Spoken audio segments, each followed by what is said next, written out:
आज आपसे बस इतना ही कहना चाहूँगा कि अपनी आँखों में एक सपना बसा लो और उसे पूरा करने में अपना जी-जान लगा दो। देखिए, बहुत लोगों का सपना होता है मुझे आईपीएस बनना है, आईएएस बनना है, यूपी पुलिस में जाना है, एमपी पुलिस में जाना है, बिहार पुलिस में जाना है। मतलब बहुत सारे लोगों के अलग-अलग ड्रीम होते हैं, अलग-अलग टारगेट होता है।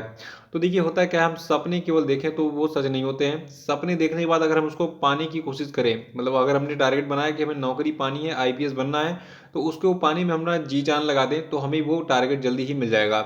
तो इसलिए मन से मेहनत करो और हिम्मत मत हारो। नमस्कार दोस्तों, आज के वीडियो में करेंगे हम 10 जनवरी करंट अफेयर पे। और आज की वीडियो में टोटल हम 10 मोस्ट इंपॉर्टेंट करंट अफेयर चर्चा करेंगे और साथ में इससे जुड़े जितने भी स्पेशल फैक्ट हैं उन पर पूरी डिटेल में चर्चा करेंगे।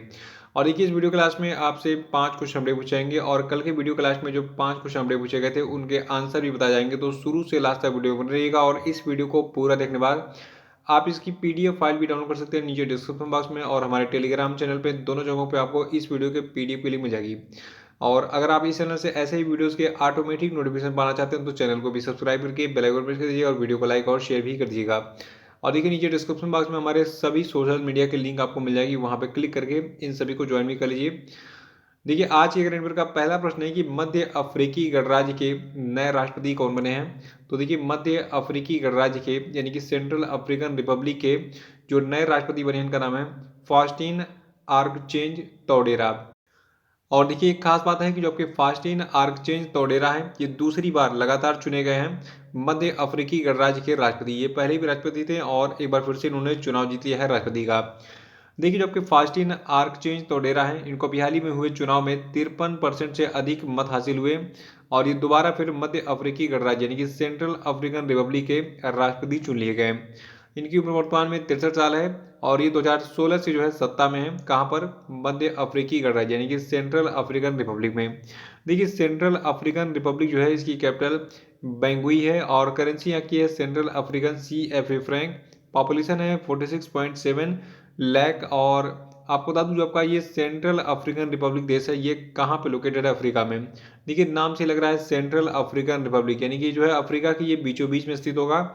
देखिए, ये जो आपका पीला वाला मैप पूरा दिख रहा है, ठीक है, ये आपका अफ्रीका महाद्वीप का मैप है और इसमें विभिन्न देश आपको यहाँ पे दिख रहे हैं, लेकिन इनमें हमें फोकस करना है सेंट्रल अफ्रीकन रिपब्लिक को। और इस मैप को अगर हम जूम करेंगे तो हमें कुछ इस प्रकार का नज़ारा दिखेगा। देखिए, जो आपका सेंट्रल अफ्रीकन रिपब्लिक है, ये अपनी सीमाएं चाड के साथ, सूडान, कांगो DRC, कांगो और कैमरून के साथ बनाता है। तो ये इसकी बाउंड्री याद रखिएगा। और दूसरा प्रश्न है कि हाल ही में चित्रा घोष का निधन हो गया, इन्हें किस रूप में जाना जाता है? देखिए, चित्रा घोष जो है ये काफ़ी पॉपुलर पर्सनैलिटी थी, ये नेताजी सुभाष चंद्र बोस की भतीजी थी। देखिए, जो आपकी चित्रा घोष है, देखिए कंफ्यूज मत होइएगा, नेताजी सुभाष चंद्र बोस के आगे बोस लगा हुआ है, इनके नाम का एक घोष। होता क्या है, लड़कियों की शादी किसी अन्य कास्ट में हो जाती है तो टाइटल वगैरह चेंज होते रहते हैं। तो चित्रा घोष जो है ये नेताजी सुभाष चंद्र बोस की भतीजी थी, यहाँ पे इनकी फोटो दिख रहा है आपको। और देखिए, बता दूं आपको, जो आपकी ये प्रख्यात शिक्षाविद हैं चित्रा घोष जी, इन्होंने शिक्षा और सामुदायिक सेवा में अग्रणी योगदान दिया था और युवाओं को पढ़ाने और प्रेरित करने के लिए अपना जीवन समर्पित कर दिया था। और ये जो है कोलकाता के लेडी ब्रेबॉर्न कॉलेज में राजनीतिक विज्ञान यानी कि पॉलिटिकल साइंस की विभाग की जो है पूरी प्रमुख भी रह चुकी थी। और देखिए, एक खास बात और है, जो आपका वार्षिकांक 2020-21 है, इसका एक और गुड न्यूज़ आया। देखिए, जितने भी मतलब डेली के जितने भी एग्जामिनेशन हो रहे हैं रेलवे NTPC के, वहाँ पर 100% प्रश्न मिल रहा है। तो आप देर मत कीजिए, इस पीडीएफ को तुरंत डाउनलोड कीजिए और पढ़ के जाइए पूरे पीडीएफ को, ताकि आपका स्कोर जो है वो इतना अच्छा मिल जाए आपको कि रेलवे NTPC में और ग्रुप डी में जितने भी एग्जामिनेशन है सब में आपको जो है सफलता मिल जाए। क्योंकि देखिए, एक एक नंबर से कभी कभी पॉइंट से जो है मतलब 0.01 से जो है सिलेक्शन रुक जाता है। तो एक एक नंबर कीमती है, समय कम है, इस पीडीएफ को पूरा पढ़ डालिए। क्योंकि देखिए, मैंने बहुत मेहनत से इस पीडीएफ को बनाया है, मतलब 365 दिन डेली 3 घंटे मैंने मेहनत की है टाइप करने में इसको, तब जाके ये पीडीएफ आपकी वार्षिकांक तैयार हुई है। तो मैं चाहता हूँ कि इसको आप पढ़ें और अपने सपनों को साकार करें, यानी कि जितने भी एग्जामिनेशन हैं उनमें सफलता प्राप्त करें। तो मेरा टारगेट रहता है कि बच्चों को कुछ ऐसा कंटेंट प्रोवाइड किया जाए जिससे उनको जो है 100% सफलता मिले। इसीलिए मैंने पूरे डिटेल में इस पीडीएफ को बनाया, विस्तार से सारे करंट अफेयर आपको मिलेंगे। अगर आप इन 3500 करंट अफेयर को पढ़ते हैं तो कम से कम मान के चलिए आपके जो है इस पीडीएफ को पढ़ने के बाद कुछ नहीं तो 10,000 से ज़्यादा क्वेश्चन तैयार हो जाएंगे, ठीक है, 10 क्या और भी तैयार होंगे। तो इसको पढ़ डालिए और सफलता प्राप्त कीजिए अपने एग्जामिनेशन में। तीसरा प्रश्न है कि हाल ही में किसके द्वारा वर्चुअल माध्यम से अंतर्राष्ट्रीय अखंड सम्मेलन एडुकॉन 2020 का शुभारंभ किया गया? तो देखिए एडुकान 2020 का जो शुभारंभ है ये किया गया है रमेश पोखरियाल निशंक के द्वारा, जो कि भारत के केंद्रीय शिक्षा मंत्री हैं। देखिए जो आपका एडुकॉन 2020 है इसका मुख्य विषय था वैश्विक शांति को साकार करने को युवाओं में बदलाव के लिए शिक्षा का संकल्पना।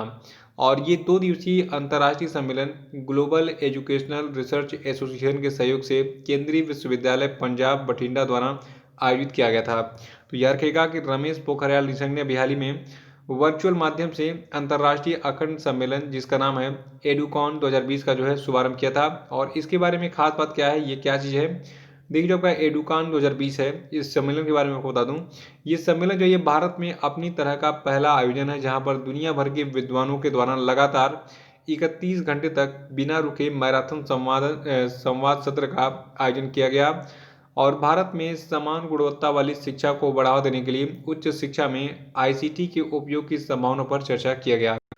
और इसके अलावा इस सम्मेलन में 2050 तक उच्च शिक्षा यानी कि हायर एजुकेशन और स्कूली शिक्षा के संभावित परिदृश्य और स्टीम यानी कि science technology engineering arts and mathematics शिक्षा के लिए नवीन तकनीकों के विकास, विश्वविद्यालयों में भविष्य की नौकरियों के लिए युवाओं को प्रशिक्षण, भावी स्नातकों के लिए कौशल प्रशिक्षण कार्यक्रम और 21वीं सदी में प्राचीन शिक्षा प्रणाली के औचित्य जैसे शिक्षा में उभरते रुझानों पर विचार विमर्श करने के लिए एक मंच भी प्रदान किया गया था। तो एडुकान 2020 के बारे में डिटेल्स याद रखिएगा। देखिए अभी एक स्टूडेंट का कमेंट आया था कल कि सर मुझे करंट अफेयर थोड़ा सा विस्तार में एग्जाम में लिखने के लिए चाहिए।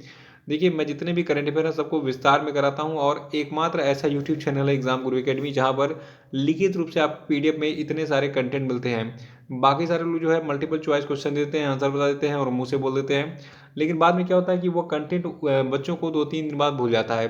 तो इसलिए मेरी जो पीडीएफ रहती है इसलिए मैं इसको डिटेल में बनाता हूँ ताकि सारी चीज़ आपको लिखित में मिले और एक ई बुक के रूप में आप इसको अपने मोबाइल में सेव करके और इसको हमेशा हमेशा पढ़कर रिवाइज करते रहें।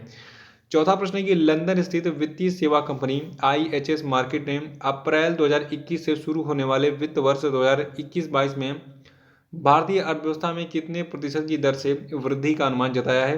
तो देखिए ये अनुमान है 8.9% का। याद रखिएगा लंदन की एक वित्तीय सेवा कंपनी है, इसका नाम है आईएचएस मार्केट। इसने कहा है कि जो आपका अप्रैल 2021 है तो इससे शुरू होने वाला जो आपका वित्तीय वर्ष 2021-22 है, ठीक है, इसमें भारत की अर्थव्यवस्था में टोटल 8.9% की वृद्धि आने का अनुमान है। और जो ये अनुमान है ये देखिए ये भारत का 2020 की आखिरी तिमाही में घरेलू आर्थिक गतिविधियों में आए महत्वपूर्ण सुधार पर आधारित है। देखिए अभी हाल ही में देखा जाए जो जनवरी का महीना चल रहा है, ठीक है, जनवरी फरवरी और मार्च, इनमें जो है हमारे भारत की आर्थिक वृद्धि काफ़ी तेज होगी क्योंकि देखिए अभी थोड़ा सा कोरोना से राहत मिली है। और देखिए भारत में हर जगह तो नहीं, मतलब कुछ जगहों पे कोरोना का प्रकोप तेज है, बाकी हमारे तो गोरखपुर क्षेत्र में और बहुत सारी जगह पे जीवन जो है ये पहले से सामान्य हो चुका है। हमारे यहाँ कोरोना के केसेस हैं ही नहीं, तो हम लोग नॉर्मल ज़िंदगी जी रहे हैं। आपके यहाँ कोरोना का क्या हाल है कमेंट बॉक्स में जरूर बताइए। आप कहाँ से हैं और कोरोना का क्या मतलब आपके यहाँ प्रकोप चल रहा है, कितने लोग वहाँ पे अभी पीड़ित हैं कोरोना से, तो जल्दी से बताइए जरा सा जानकारी अपडेट हो जाए। देखिए हम बात कर रहे थे आईएचएस मार्केट की जिसने आंकड़ा दिया है। ये आईएचएस मार्केट के सीईओ हैं लांस उगला। मुख्यालय इसका है यूनाइटेड किंगडम के लंदन में और इसकी स्थापना 1959 में की गई थी। पांचवा प्रश्न की हाल ही में किस देश ने फतह एक रॉकेट सिस्टम का सफल परीक्षण किया। देखिए फतह एक रॉकेट सिस्टम का जो सफल परीक्षण किया गया था पाकिस्तान के द्वारा। देखिए फतह एक जो ये हथियार प्रणाली मतलब जो आपका फतह 1 हथियार प्रणाली है ये 140 किलोमीटर की सीमा तक जो है अपने लक्ष्य को भेज सकता है। देखिए एक खास बात और है, कुछ बच्चे पूछते हैं कि सर पाकिस्तान के बारे में आप क्यों बताते हैं, चाइना के बारे में क्यों बताते हैं। देखिए होता क्या है कि हमारे देश की सीमाएं पाकिस्तान और चीन के साथ लगी हुई हैं। ये दोनों इतने कमीने देश हैं कि हमारे देश में मतलब हमारी ज़मीन पर बुरी नज़र डालते हैं। तो हमारी धरती माँ को बचाने के लिए हमारे वीर जवान जो है इनसे फाइट करते हैं। देखिए होता है कि अगर आप एनडीए में मान लीजिए सेलेक्ट हो गए या फिर आप सीडीएस में सेलेक्ट हो गए और सेना में अफसर बन गए, आपको बॉर्डर पे तैनात कर दिया गया, आपको पता तो होना चाहिए कि हमारे पास कौन कौन से हथियार हैं और पाकिस्तान कौन कौन से हथियार रखता है।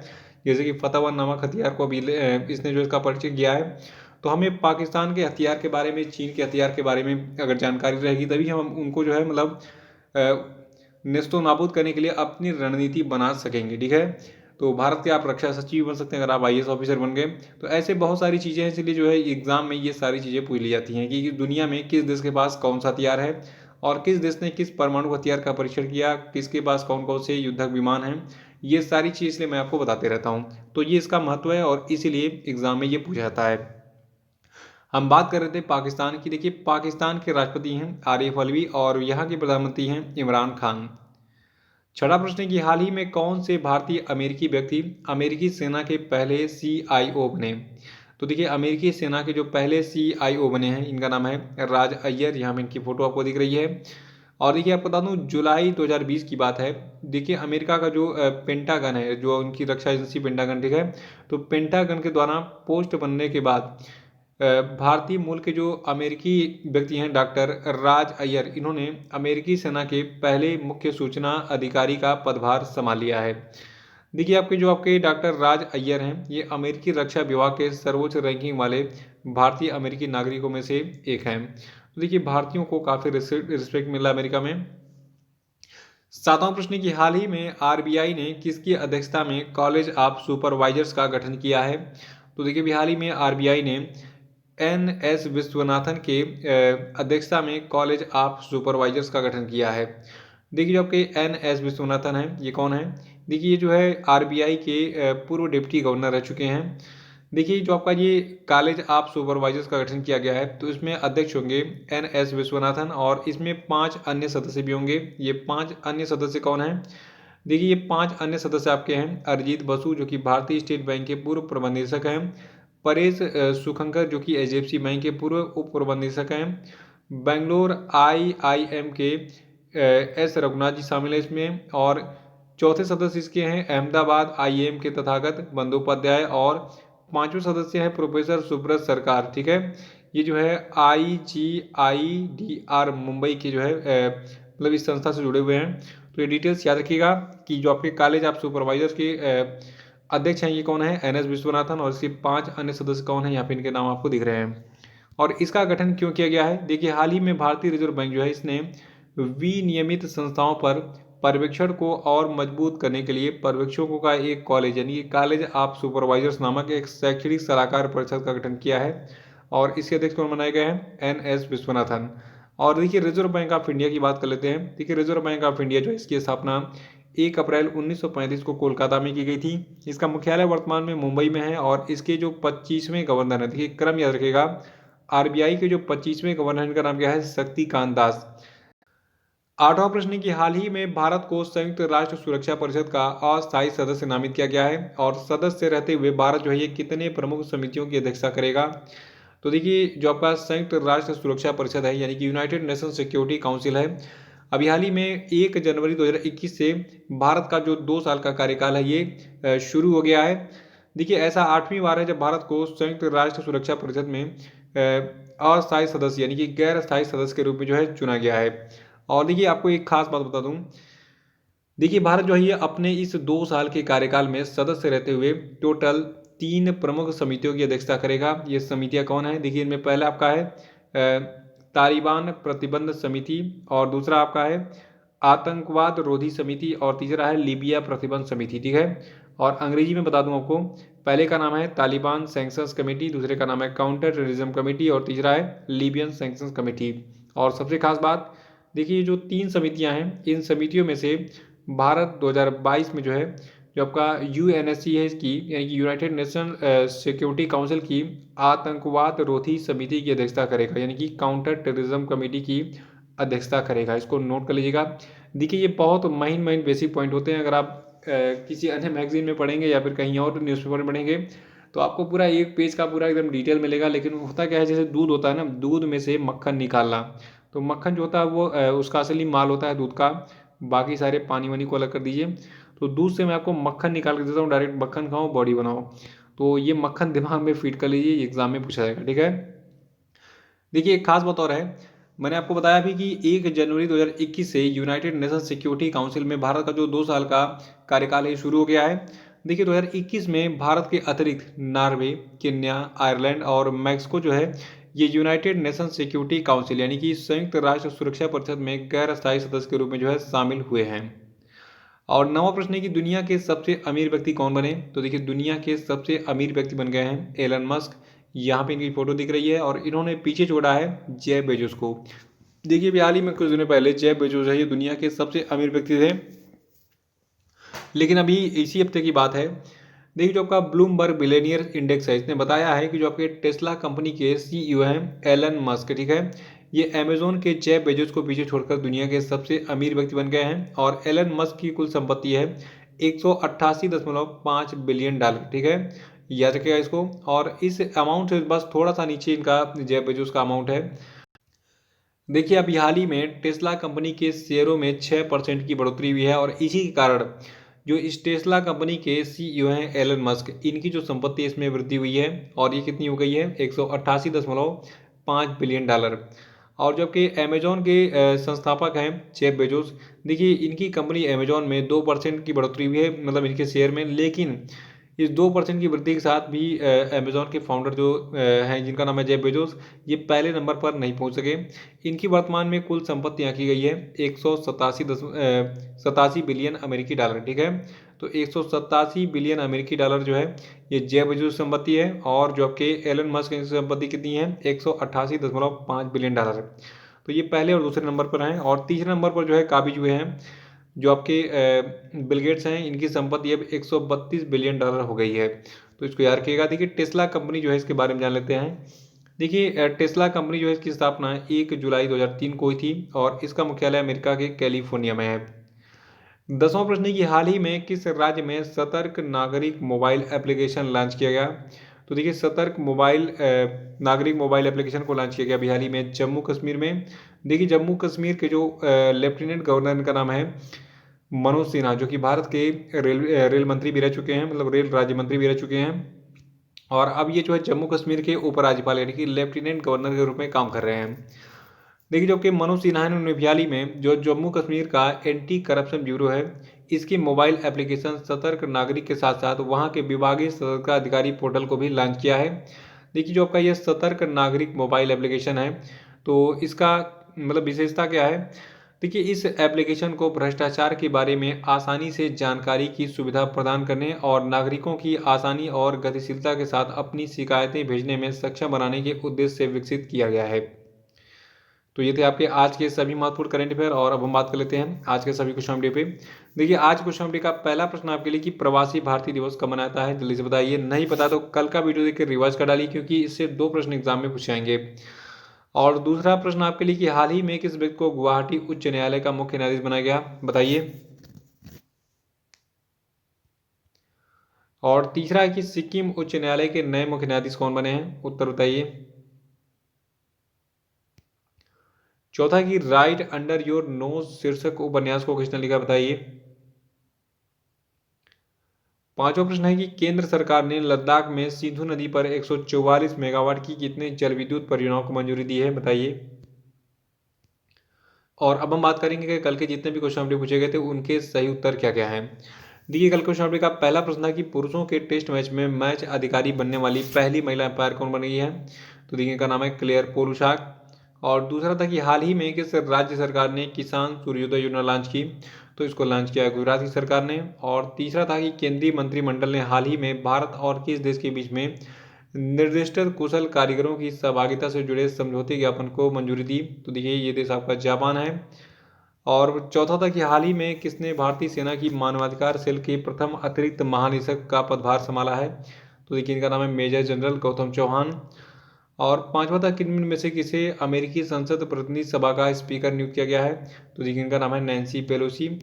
तो इसी के साथ जो आज का करेंट अफेयर्स समाप्त होता है। और देखिए वीडियो को लाइक कर दीजिएगा, और इसके लिंक को कॉपी करके अपने व्हाट्सएप स्टेटस पे लगा के फेसबुक पेज पे शेयर भी कर दीजिएगा, और जो नए हैं वो चैनल को सब्सक्राइब कर लेंगे। और नीचे डिस्क्रिप्शन बॉक्स में हमारे सोशल मीडिया की जितनी भी लिंक दिख रही है वहाँ पे क्लिक कीजिए और इनको ज्वाइन भी कर लीजिए। तो इसी के साथ बहुत बहुत धन्यवाद। Thank you and have a nice day.